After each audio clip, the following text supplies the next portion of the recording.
Are you feeling overwhelmed by how much content you have to create? Well, if so, I'm hoping that this simple methodology will give you 10 ways that you can repurpose content quickly and efficiently. As all of you know, writing really compelling copy can be extremely time consuming. So I have found that by following a really structured plan, by beginning with a blog, I end up with a lot of core content that I can repurpose across all of the various marketing platforms. So let's talk first of all about the blog. But before I do that, just want to point out that all of this information is available on my blog at apertureadvisory.com if you want to refer to the full copy later on. So, first of all, you want to begin with a blog, and a blog should typically be around 2,000 words. It can be a little tighter than that, as low as 1,200, but a good way to begin is at around, 1,500 to 2,000 words.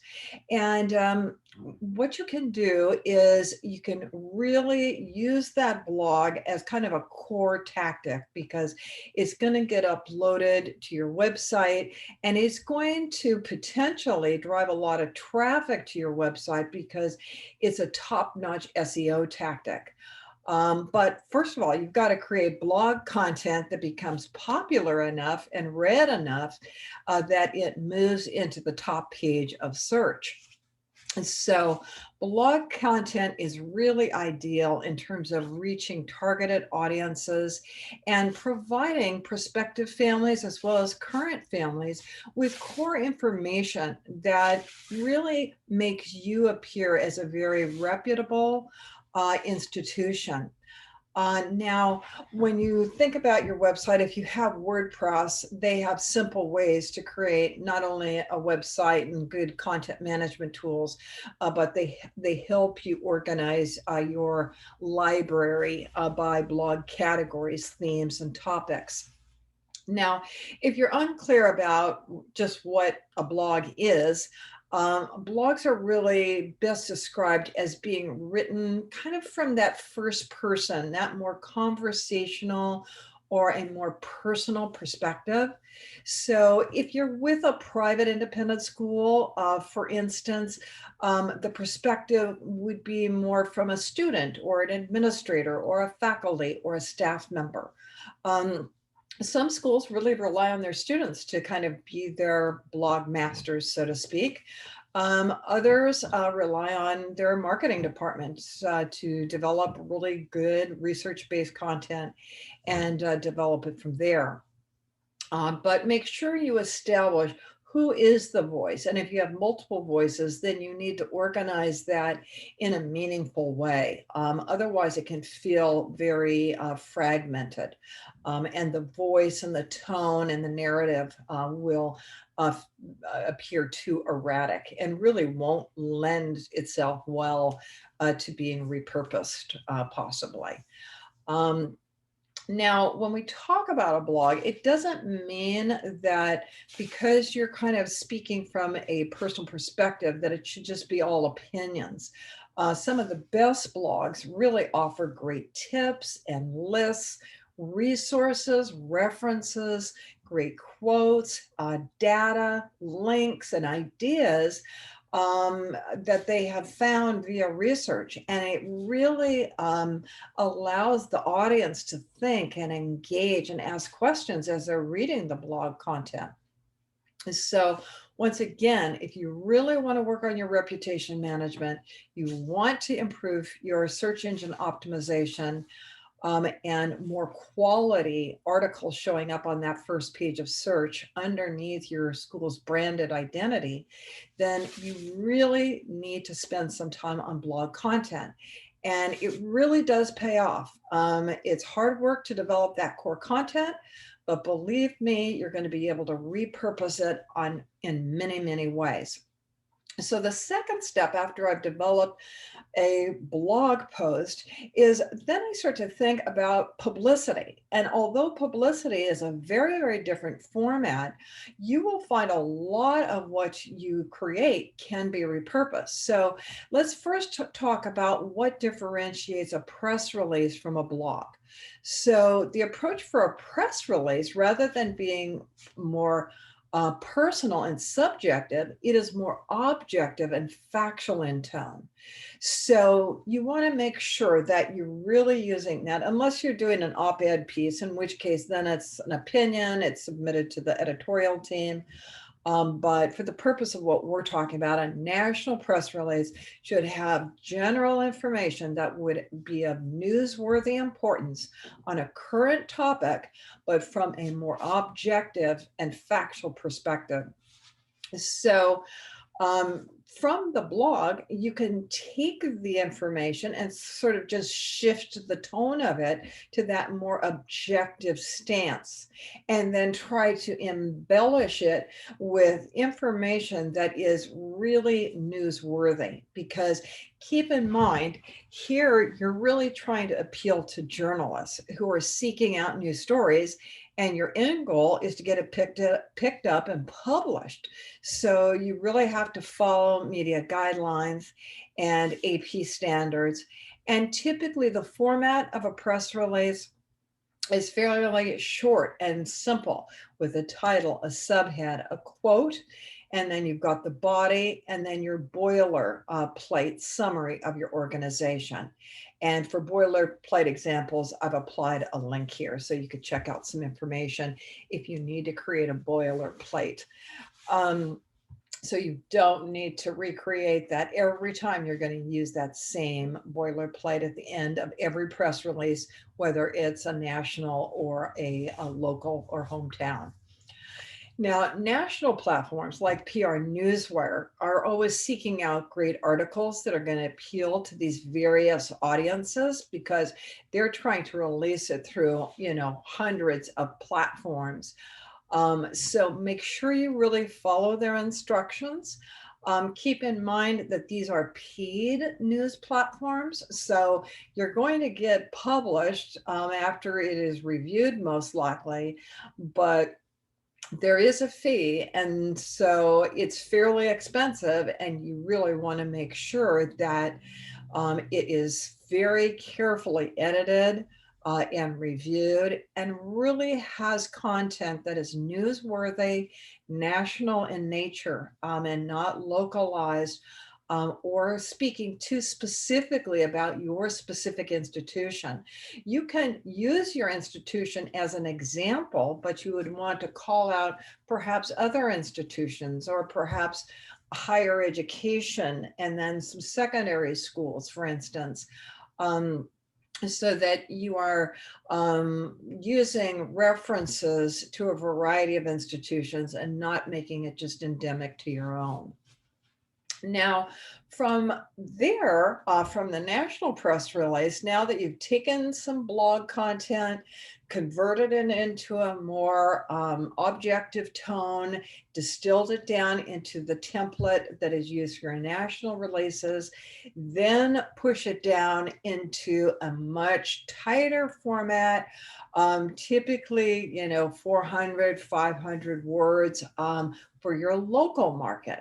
So keep in mind that your local market is generally looking for things that are related to key updates, special events, awards, maybe new services that you're offering. So if you're offering something in online education or workshops or summer camps, that could be newsworthy. Or perhaps you're doing a new building on campus. Perhaps you've hired a new head. Other time-sensitive announcements. But keep in mind, let's say, for instance, that you wrote a blog about something about summer camps and how it can lead to life skills in a blog, and then you converted that to your national news release. Well, from there, you can probably use some of your headlines or keywords, or even some of the messaging in there for that local or hometown news release. Now, For hometown news, I want you to remember that what you're trying to do there is typically center on student achievements like graduation announcements, college acceptances, maybe calling out a student for a special award or a scholarship. So for this kind of content, you may not be able to repurpose it from a general blog, but you may find that some of the blog content that you created will stimulate catchy headlines or keywords or some of the messaging that you can even use in your hometown releases. Um, One of the platforms that I've found really useful is Read Media. Merit is their platform to release in a very efficient way hometown news stories.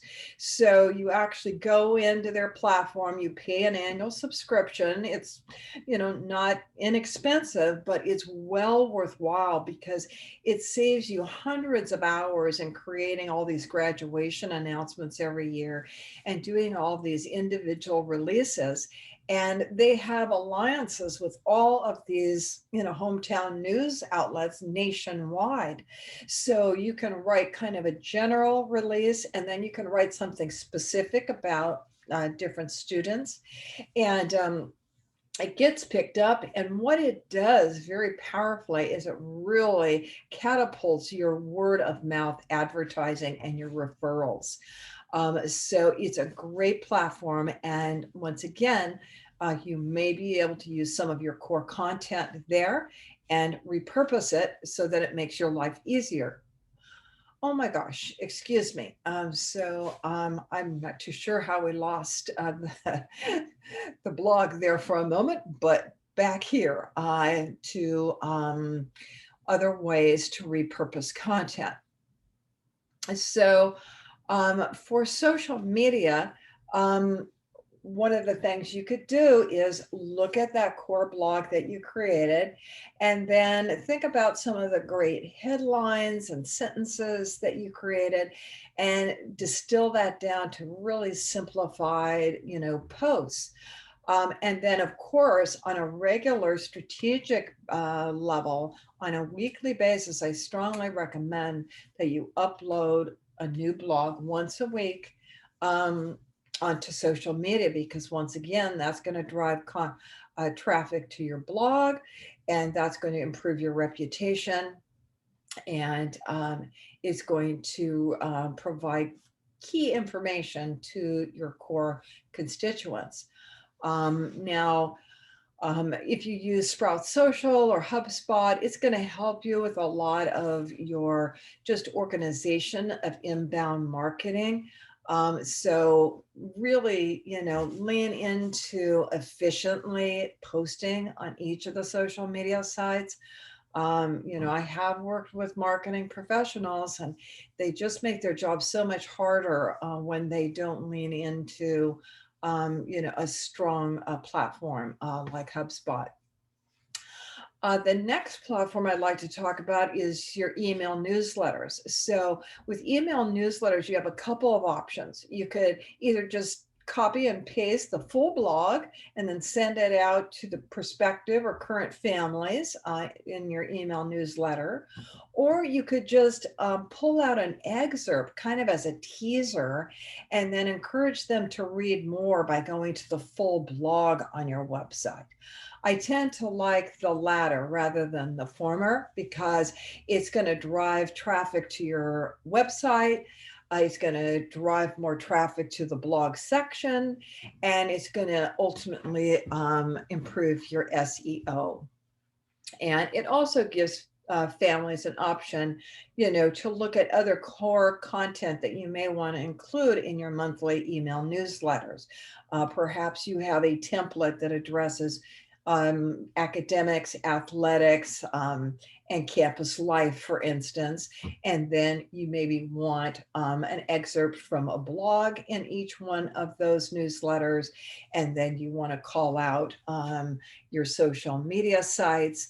And then you may have something at the end that encourages families to submit reviews and referrals. But that's a whole other topic that I address in other blogs posts. The next platform that I really want to talk about is your website. So it's very important to have blogs organized within a library. This is going to allow the families to search and find that content easily.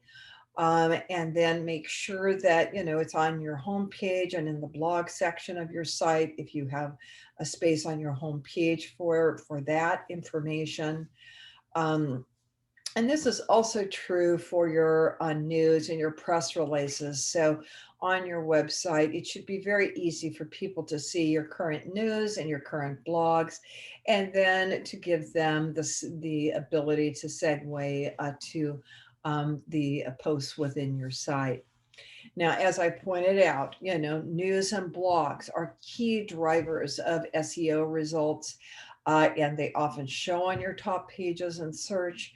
If you really are not that familiar with search engine optimization, Brendan Schneider has a really great free SEO analysis and some very affordable options from his company, Brendan Schneider's media company. So you might want to check that out. And then the other platform too that I want to bring up is just literature.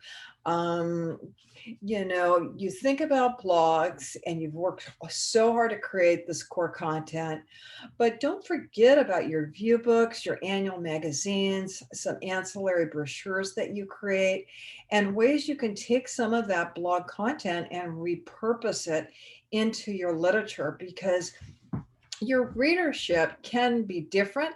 And even if they see the copy and the content redundantly, it just kind of reinforces your core messaging. So feel free to repurpose headlines, key content, and embellish your literature with other current information to make it fresh and interesting. And then, if you're doing printed materials on your website, look at the different technologies like Flipbook, so that your literature is also housed on your website. So you get the impact of high touch literature as well as high technology via your site. Once again, great way to, drive traffic and reinforce your blog information. And then, of course, event programs, you may not have really even thought about that, but why not take some of your blog content, use some of that top-notch messaging you work so hard to create, and put it in event programs and handouts.